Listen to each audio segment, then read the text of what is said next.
မင်္ဂလာပါဒီနေ့ဆိုရင် video template ကိုအသုံးပြုပြီးတော့ video အလွယ်တကူဖန်တီးနည်းပြောပြပေးပါမယ်အဲ့တော့အရင်ဆုံးကျွန်တော်တို့ media တွေကိုဝင်ကြည့်အောင်အဲ့တော့ media ထဲမှာဒါ video တွေဓာတ်ပုံဆိုတဲ့ picture တွေ music တွေရှိတယ်ပေါ့နော်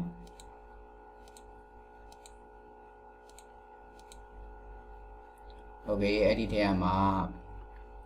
ဓာတ်ပုံတွေကိုတည်တံ့ကျွန်တော်တို့ဒီ timeline ထဲမှာထည့်လိုက်မယ်ပေါ့နော်ထည့်ထားလိုက်မယ်ပြီးရင်တော့ကျွန်တော်တို့ plugin ကိုနှိပ်ပါပြီးဒီမှာ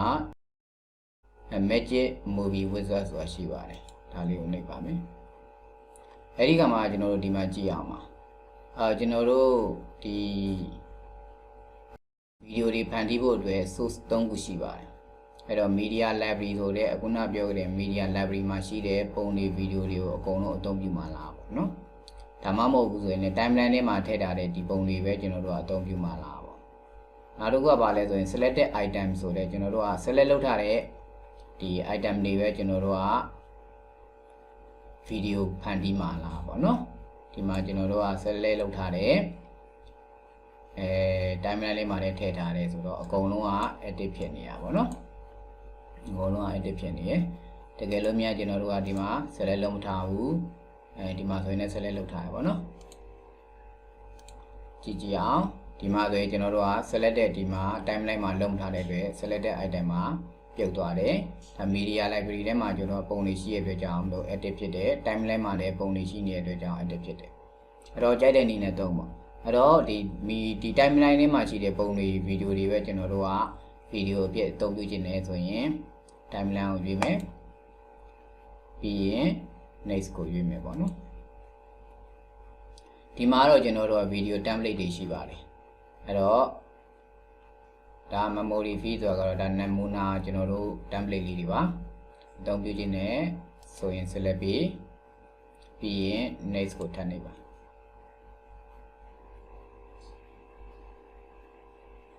အဲ့တော့ဒီမှာကျွန်တော်တို့က preview ကျွန်တော်တို့ကကြည့်လို့ရပါတယ် play ကိုနေကြည့်အောင်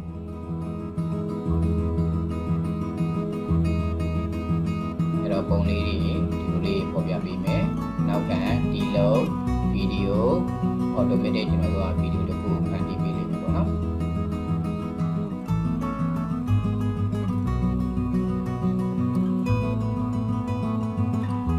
โอเคဒါလေးကိုခဏကြည့်အောင်previous ကိုနှိပ်မယ်အဲ့တော့ဒီမှာကျွန်တော်တို့ကဒီ timeline တွေကိုဒီ template တွေကိုကျွန်တော်တို့ကမကြိုက်ဘူးဆိုရင်လည်းကျွန်တော်တို့ကဒီမှာကျွန်တော် free download ဆိုတာရှိပါတယ်เนาะနောက်ထပ် template ပေါင်းများစွာကျွန်တော်တို့ကအသုံးပြုလို့ရတယ်ပေါ့နော်အဲ့တော့ဒီမှာ free download ကိုနှိပ်မယ်အဲ့တော့ internet connection ရှိထားဖို့တော့လိုတယ်ပေါ့နော်အဲ့တော့ internet နဲ့ချိန်ပြီးတော့ကျွန်တော်တို့ကဒီ template တွေကို download လုပ်မယ်ပေါ့နော်အဲ့တော့ဒီမှာကျွန်တော်တို့က template တွေအများကြီးရှိတယ်အဲ့တော့ free download နေလဲဘယ်လိုနည်းနဲ့ကျွန်တော်တို့က presentation လုပ်ချင်တယ်ပေါ့ video ဖန်တီးချင်လဲပေါ့နော်ဒါ template တွေအများကြီးရှိပါတယ်အဲ့တော့ဒါနဲ့တင်ပြီးပြီလားဆိုတော့မဟုတ်ဘူးเนาะဒီမှာကျွန်တော်တို့ကအများကြီးရှိပါတယ် download ပုံစံလား favorite ပုံစံလား views လားဒီမှာ short ပိုင်းဒီမှာအများကြီးပဲเนาะall လားဒါမှမဟုတ်ကျွန်တော်တို့က 60/9 နဲ့ကျွန်တော်လုပ်ထားတယ်ဆိုရင်60/9 size ကိုရွေးထားလို့ရတယ်โอเคအဲ့တော့ဒီထဲကနေပြီးတော့တခုကိုနမူနာအနေနဲ့ရွေးလိုက်မယ်ပေါ့နော်အဲ့တော့ဒီလိုပုံစံလေးတွေကြိုက်လားပေါ့ဒီလိုပုံစံလေးတွေကြိုက်လားပေါ့နော်အဲ့တော့ခုနကတော့ဒီပုံစံပေါ့နော်အဲ့တော့ဒီပုံစံနဲ့သွားကျင်သလားပေါ့နော်နမူနာလေးကြည့်လို့ရပါတယ် select ပေးလိုက်တာနဲ့ကြည့်လို့ရပါတယ်နော်အဲ့တော့ဘယ်လိုပုံစံမျိုးနဲ့ကျွန်တော်တို့က presentation လုပ်ချင်တယ် video ဖန်တီးချင်တယ်အဲ့တော့နမူနာလောလောဆယ်နော်ဒါဆိုရင်ကျွန်တော်တို့ကကလေးတွေကြိုက်ပုံစံလေးပေါ့နော်အဲ့တော့ဒီပုံစံလေးနှိပ်ကြည့်အောင် baby room ဆိုတော့ကလေးကြိုက်ပေါ့နော်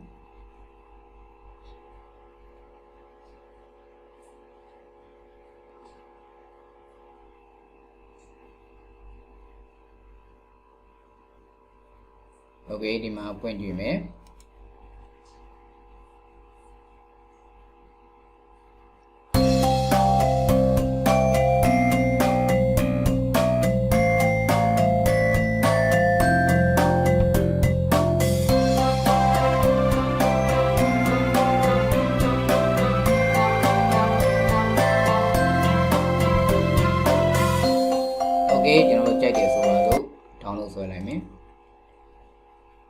đó đi mà cho nó rồi sign in mà lo thì của nó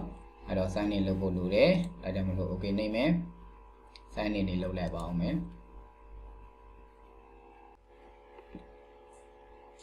đó đi mà sign in lâu lại mẹ bảo nó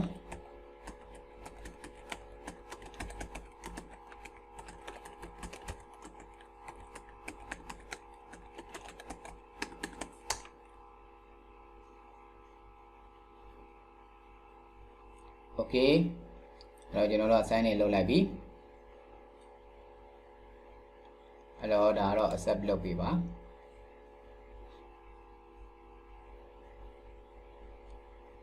Pyin download ပြန်ဆွဲပါမယ်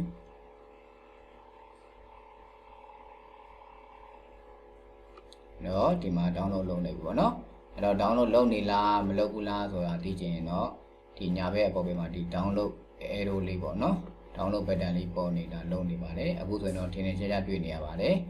နော်သူရဲ့ဒီ download ဒီ process ကိုပြနေရပါတော့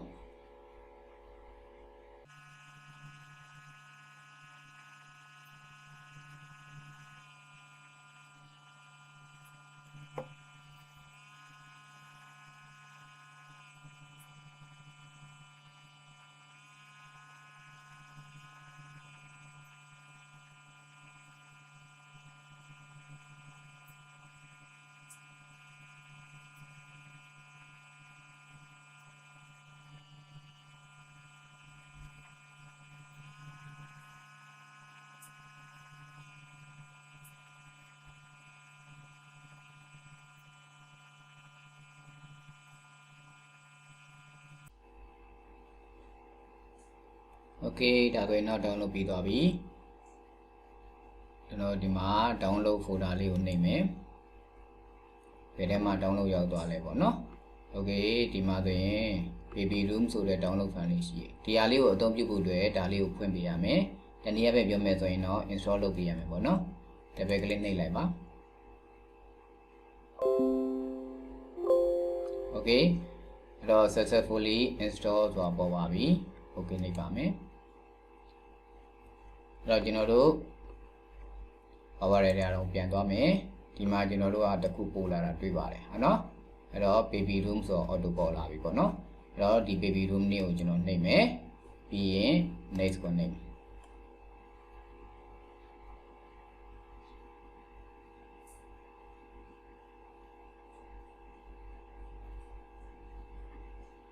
ပြီးရင်ကျွန်တော်တို့ကနမူနာကြည့်ကြည့်အောင်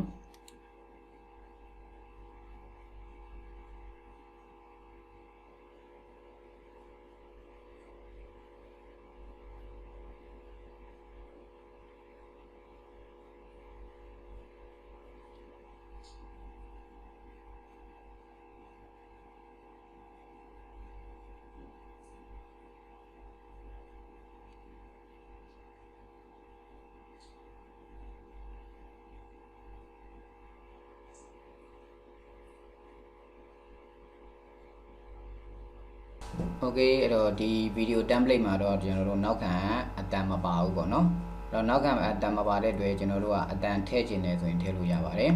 အဲ့တော့ကျွန်တော်တို့က PNS ကိုထည့်နေပါမယ်ပြီးတဲ့အခါမှာကျွန်တော်တို့ကဒီ baby room ဆိုတဲ့ကျွန်တော်တို့ template ကိုပြင်ကျင်တာဖြစ်တဲ့ကြောင့် baby room ကိုကျွန်တော်တို့ select ပြီးရင် setting ကိုနှိပ်ပါဒီမှာကျွန်တော်တို့နောက်ခံအတန်တွေထည့်လို့ရတယ်အဲ့ထည့်တဲ့အခါမှာလေကွန်ပျူတာမှာရှိတဲ့အတန်တွေထည့်မလားကျွန်တော် online ပေါ်အတန်တွေထည့်မလားပေါ့နော်တော့ online ပေါ်အတန်ပဲထည့်ပါမယ်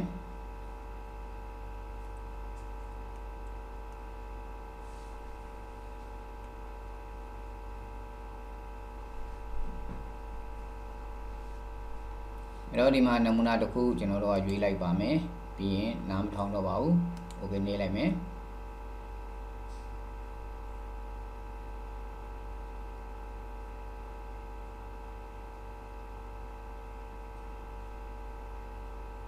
ဒါတို့ရပြီ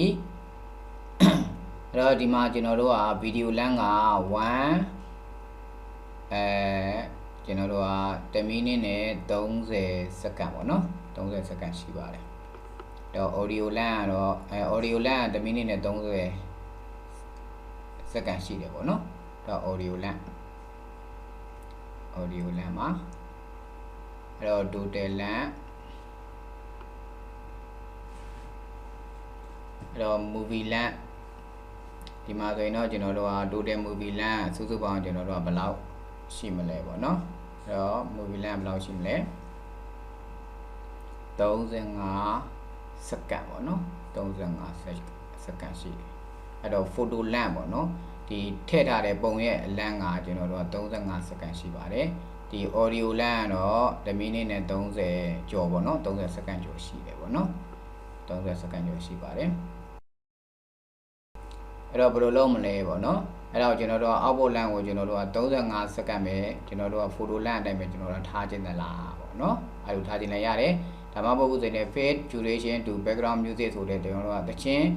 cho nó rồi chỉ để lâu về tham mà là bọn nó xem video thả luôn ya đấy rồi thì mà rồi suggested duration số biểu đó rồi auto viết thả là bọn nó đã đáp ứng chỉ để lâu về tham mấy số đấy bảo vậy rồi đi đây mình thả lại mấy bị ok này mấy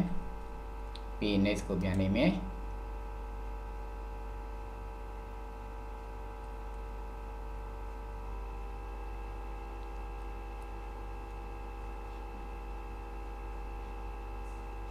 play này chỉ bảo mấy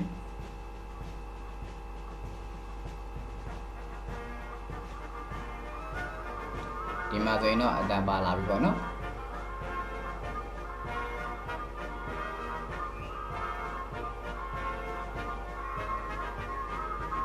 ok dạ mẹ rồi next con này mẹ rồi đào mà chúng nó thâu tiền thâu luôn ya bà bí rồi export video rồi nó chúng nó thâu bị ta li chúng nó thì video file này nè chúng nó timeline này mà thêm mà bọn nó đó advanced editing của chúng nó duy mẹ rồi nó video file này nè một cái này chúng nó thì edit lâu ra đấy chúng nó group like bọn nó group like chúng nó thì photo like li để chúng nó sẽ thêm bị bà mẹ đó chúng nó advanced editing mình duy lại về đó override luôn mà là rồi lâu lại mình bọn nó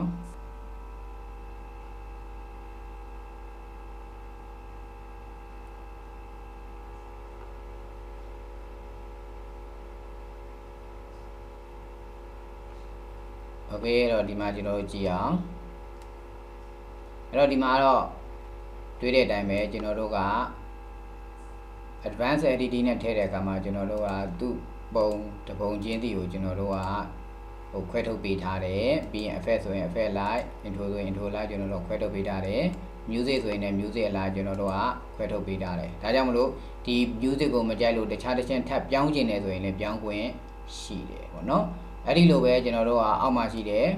ဒီပုံလေးမကြောက်လို့မကြိုက်လို့ဒီပုံလေးကိုပြင်ကျင်နေဆိုရင်လည်းပြင်ခွင့်ရှိသွားတာပေါ့နော်ထပ်ပြီးတော့ပြင်ကျင်သေးတယ်စံသားရှိတယ်ဆိုရင်တော့ဒီနည်းတိုင်းကျွန်တော်တို့ export လုပ်ပေါ့နော်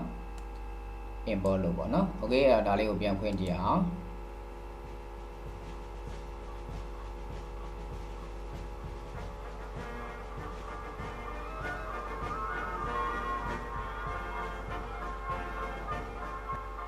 โอเคဒါဆိုရင်အဆင်ပြေတယ်ပေါ့နော်အဲ့တော့ဒီနေရာမှာလဲကျွန်တော်တို့က timeline ကကျွန်တော်တို့ကဒီအပေါ်ဆုံးနဲ့အောက်ဆုံးနဲ့အဝေးကျွန်တော်တို့ကဖြစ်နေတဲ့အတွက်ကြောင့်ကြည့်ရတာအဆင်မပြေဘူးပေါ့နော်အဲ့လိုခံစားရတယ်ဆိုရင်လည်းရတယ်ဒါလေးကိုအောက်ချသည်ဖြစ်သည်အောက်ကဟာကိုအပေါ်ဟိုရွှေ့သည်ဖြစ်သည်လုပ်လို့ရပါတယ်